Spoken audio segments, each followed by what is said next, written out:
By morning, only two would return. The night before, three Hollywood legends, Natalie Wood, her husband Robert Wagner, and actor Christopher Walken, had set sail off the misty coast of California's Catalina Island aboard the Yacht Splendour. The ocean was calm, the stars glimmered gently above, but beneath that serene surface, tension pulsed like an undercurrent waiting to break.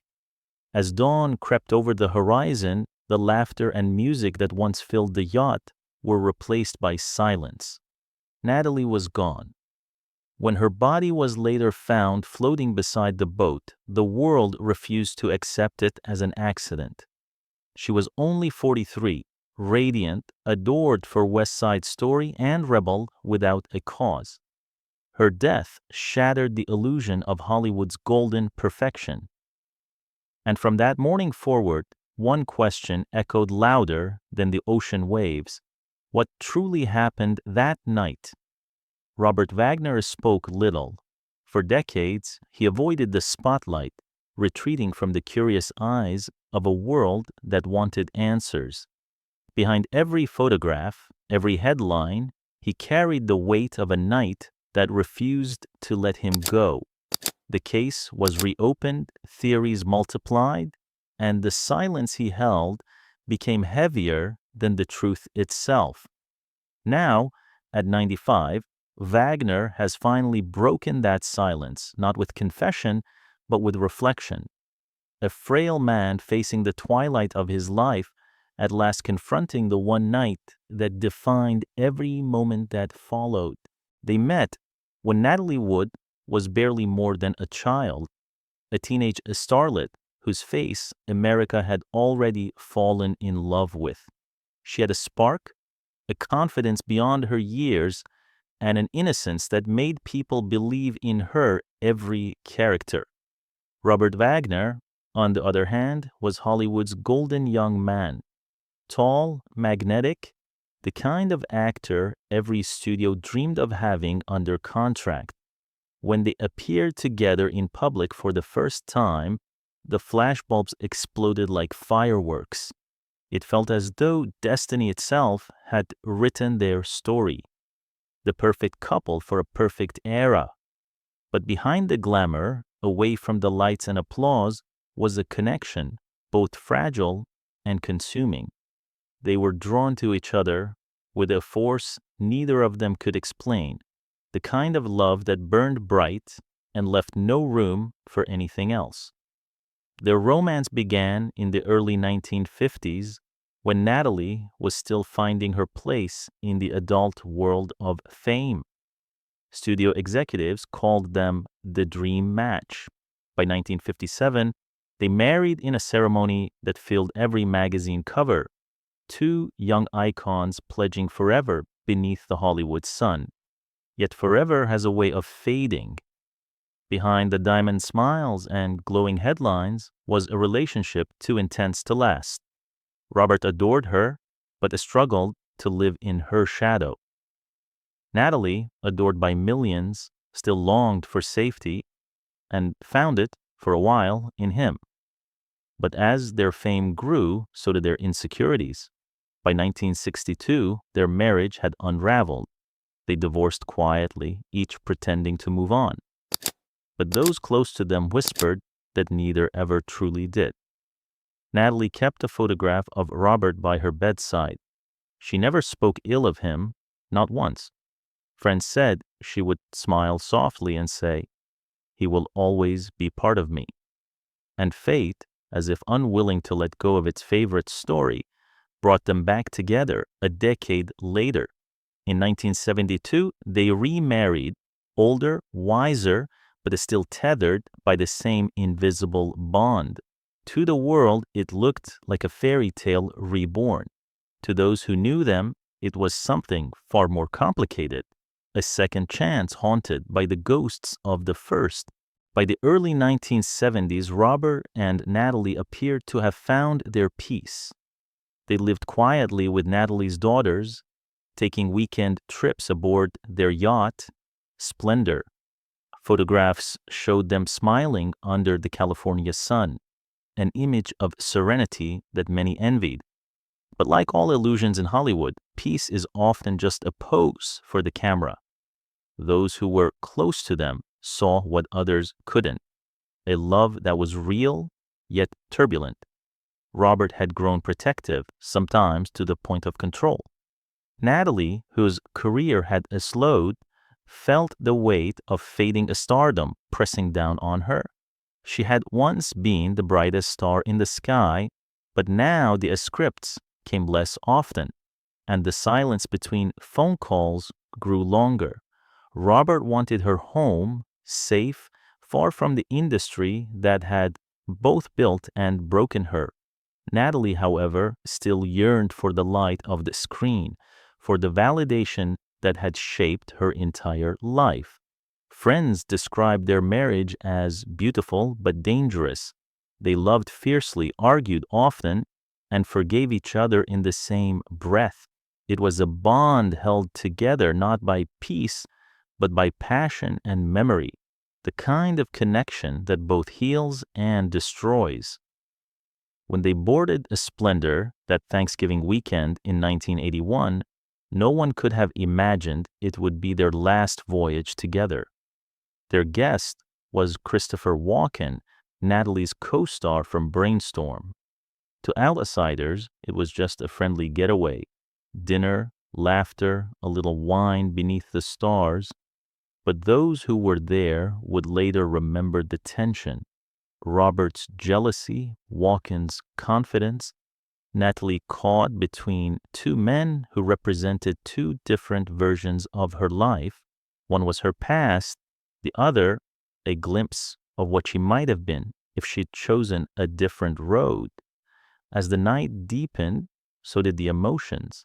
Wine flowed freely, words grew sharper, and laughter turned uneasy. Some heard music drifting across the water. Others remembered raised voices, the sound of glass breaking, a door slamming, and then, sometime after midnight, Natalie was gone. No one saw her fall, no one heard a splash, only the ocean, endless and unfeeling, knew the truth. When Robert realized she was missing, the calm of the sea became unbearable. He called her name again and again, his voice breaking through the cold Pacific air. Searchlights sliced across the black water, illuminating nothing but waves. Hours later, a small inflatable dinghy was found drifting nearby, and beside it, the body of Natalie Wood. She was wearing her flannel nightgown, socks, and a red jacket, the same one that appeared in photos taken earlier that weekend. The Los Angeles County coroner ruled her death an accidental drowning. They said she'd tried to tie up the dinghy, slipped, and fallen into the sea. It was a story people wanted to believe because the alternative was too painful. But almost immediately, the whispers began. The yacht's captain, Dennis Davern, spoke of an argument that night, jealousy, raised voices, confusion. He said the atmosphere on the boat had changed after dinner, and that by the time Natalie disappeared, fear had already taken hold. Others dismissed his story, calling it rumor and grief. Yet the doubt refused to fade. For Robert Wagner, that night became an unending loop, a memory he could never escape.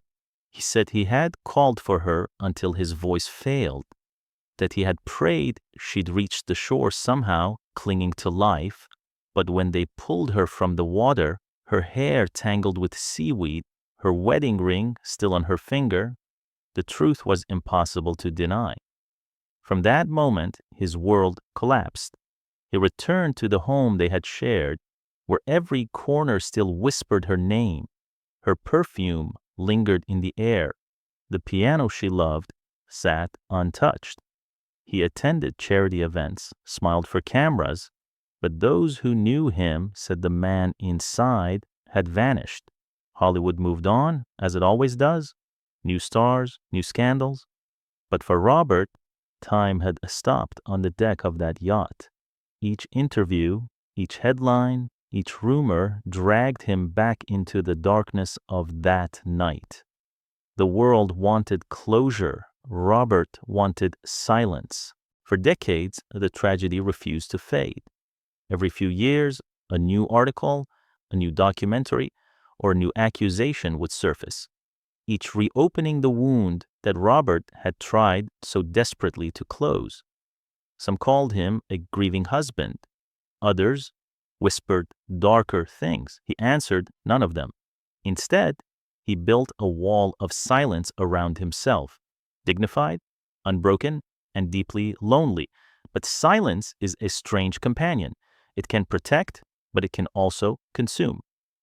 Friends said Robert would often wake before dawn, sitting in the dim light, hearing her laughter echo through memory. Even his daughters learned not to speak her name unless he did first. Then in 2011, the case reopened.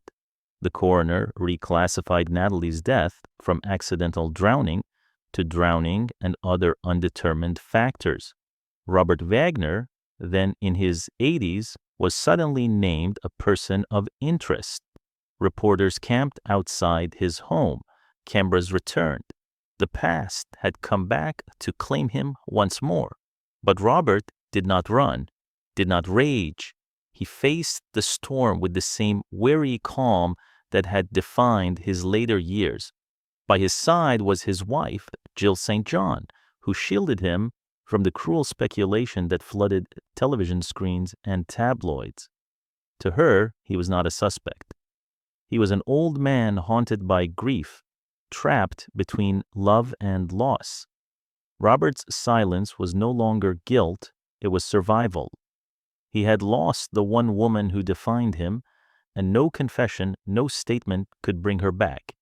When he finally spoke, it wasn't on camera or in a courtroom. It was in the quiet pages of his memoir, Pieces of My Heart. There, stripped of defense or drama, his words trembled with sincerity. I looked for her, and she was gone. That single line carried decades of pain.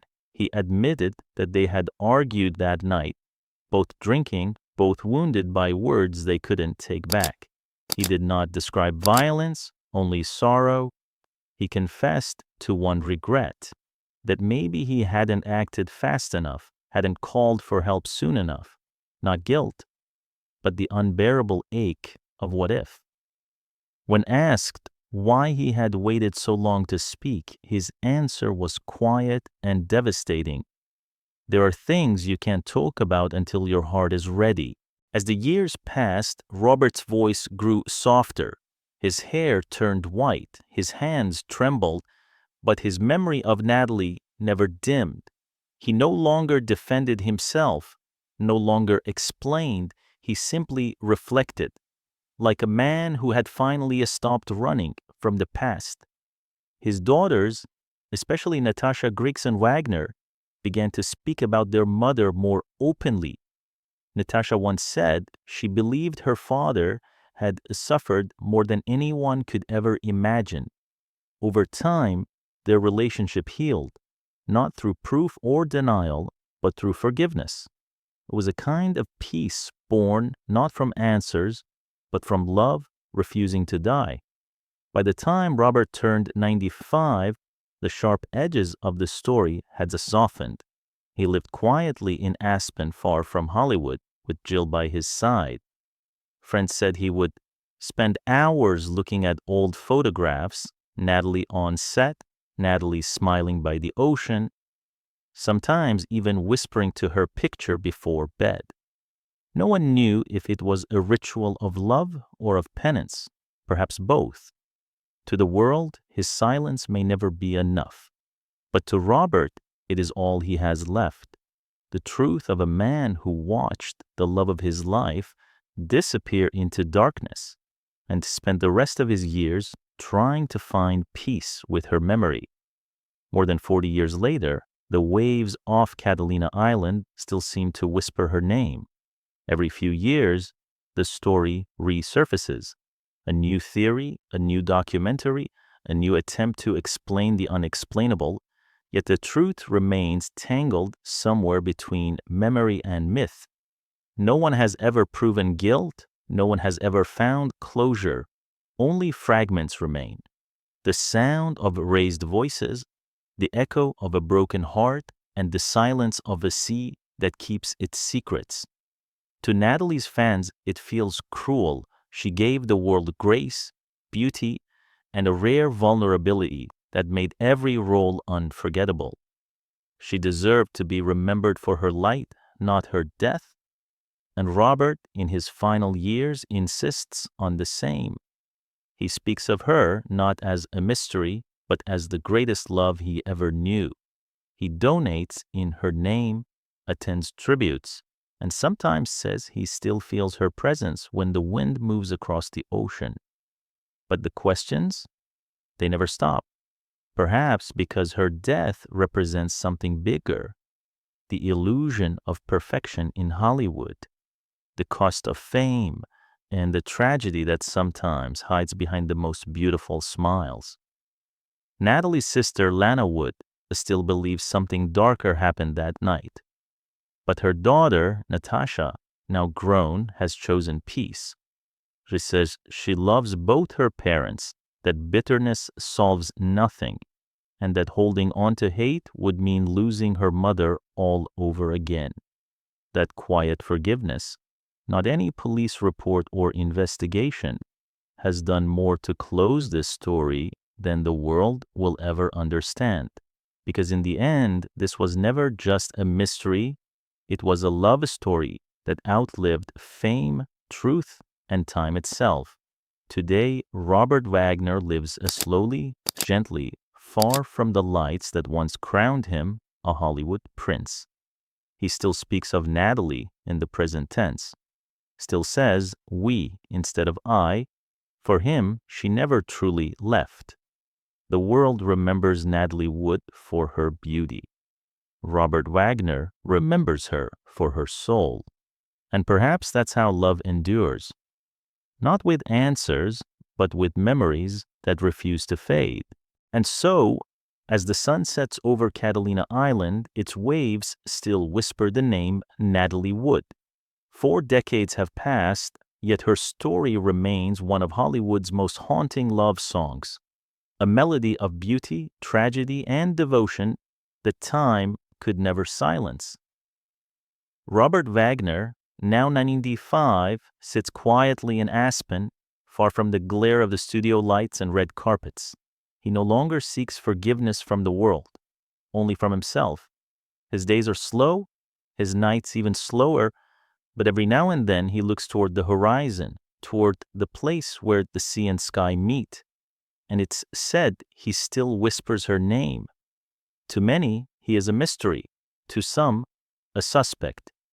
But to those who have loved and lost, he is something else entirely. A man carrying the unbearable weight of memory. In the end, there were no villains on that yacht, only hearts broken in the dark. Natalie's laughter, her beauty, her grace, they belong not to the ocean that took her, but to the countless souls who still remember her as she was, vibrant, alive, eternal. Robert's story reminds us that some truths are not meant to be solved, some are meant to be felt. Because love, even when it ends in tragedy, never truly dies. It lingers, just like the sound of her voice across the waves. A promise that even in silence, she is still there. For more stories of love, loss, and Hollywood's forgotten souls, subscribe and join us next time as we uncover another chapter in the hidden heart of old Hollywood.